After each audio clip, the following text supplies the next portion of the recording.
दफादार चौकीदार जो स्थानीय स्तर पर कानूनी व्यवस्था और अपराध की रोकथाम से लेकर के पुलिस जो आपके थाना है वहां तक सूचना पहुंचाने से लेके गांव में गश्ती लगाने का काम करते हैं। माननीय गृह मंत्री जी से विशेष रूप से निवेदन और आग्रह करना चाहूँगी कि आपका यह जो है गृह विभाग का सबसे छोटी इकाई है और उसको विशेष रूप से ना तो कोई हथियार होती है, कई बार उसकी हत्याएं भी हो जाती है। देखिए, बिहार विधानसभा और बिहार विधान परिसर में आज जंग छिड़ गई। चौकीदार के मुद्दे को लेकर तेजस्वी यादव के विधायक, तेजस्वी यादव के एमएलसी और सामने सम्राट चौधरी आ गए और जोरदार तीखी बहस जो है देखने को मिली है। नमस्कार, मैं विकास सिंह राजपूत और आप देख रहे हैं देशवा न्यूज। जी हाँ, बिल्कुल सही सुना आपने। बिहार विधान परिसर में जोरदार हंगामा होता है और ये हंगामा बिहार दावेदार चौकीदार के मामले को लेकर होता है। लगातार चौकीदार समाज जो है वो सड़कों पर उतरकर अपनी मांगों को रख रहे थे, लगातार बिहार सरकार के मंत्रियों से मुलाकात कर रहे थे, लेकिन कार्रवाई के नाम पर उन्हें सिर्फ भरोसा दिया जा रहा था। लेकिन अब बड़ी खबर निकलकर सामने आ रही है कि तेजस्वी यादव के बेहद करीबी नेता और महिला नेता ने इस मुद्दे को जोरदार तरीके से उठाया है और सीधा सदन में इस मामले को लेकर गरजी है और कई सवाल जो है सीधा सरकार पर दागा है, जिसके बाद चौकीदारों को, दावेदारों को, वो पासवान समाज को, वो लोगों को जो अपने नौकरी और अपनी हक और अधिकार के लिए कई वर्षों से, कई सालों से लगातार संघर्ष कर रहे हैं, उन्हें एक ताकत मिली है।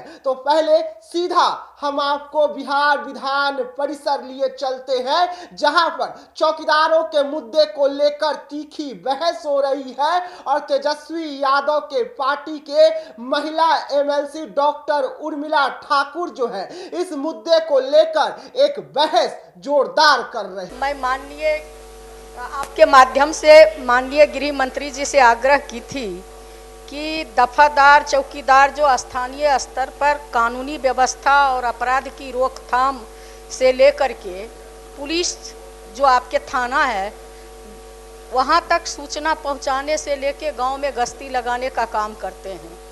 लेकिन कभी ऐसा भी होता है सर कि वो शारीरिक रूप से काम करने में जब वो असमर्थ हो जाते हैं तो स्वैच्छिक जो है सेवानिवृत्ति लेने का काम करते हैं। सर, ये 2014 तक था इस तरह का प्रावधान कि अगर स्वैच्छिक सेवानिवृत्ति लेंगे तो उनके आश्रितों को उनके जगह पर नौकरियां दी जाती थी। लेकिन सर कालांतर में पत्रांक 508 2022 और पत्रांक 18,983 2023 से सर इस पर रोक लग गई। तो मैं माननीय गृह मंत्री जी से विशेष रूप से निवेदन और आग्रह करना चाहूँगी कि आपका यह जो है गृह विभाग का सबसे छोटी इकाई है और उसको विशेष रूप से ना तो कोई हथियार होती है, कई बार उसकी हत्याएं भी हो जाती है। तो ऐसी स्थिति में तो उसके आश्रितों को आप नौकरी देते हैं, लेकिन जब वो शारीरिक रूप से काम करने में असमर्थ हो जाता है और स्वैच्छिक सेवानिवृत्ति लेती है तो उस समय उस पर जो रोक लग गई है, मेरा विशेष आग्रह होगा माननीय मंत्री जी से कि उस पर विचार करते हुए पुनः उसके आश्रितों को जो है, ताकि उसको बुढ़ापा में जीने का भी सहारा हो जाए और उसको आश्रितों को जो है सर नौकरी मिले। यही आग्रह है माननीय मंत्री जी से। सभापति महोदय, इस पे माननीय मुख्यमंत्री जी के निर्देश पर एक नियमावली बनी थी 2014 में, जिसको 2022 में सुप्रीम कोर्ट के आदेश के बाद इसको हटाने का आदेश दिया गया।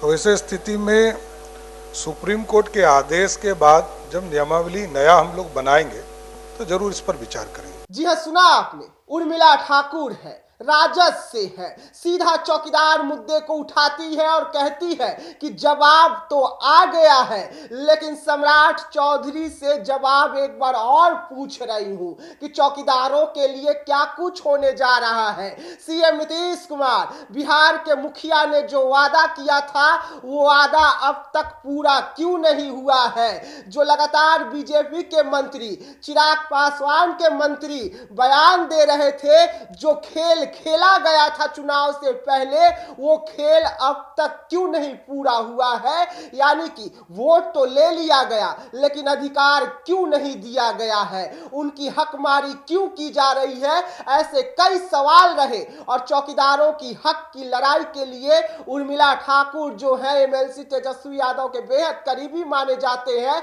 वो सीधा सदन में गरजी है और बिहार विधान परिसर में जोरदार हंगामा चौकीदार के मुद्दे को लेकर हुआ है। तो ऐसे तमाम खबरों के लिए रहिएगा देशवा न्यूज के साथ। तब तक के लिए मुझे यानी कि विकास सिंह राजपूत को दीजिएगा इजाजत। धन्यवाद।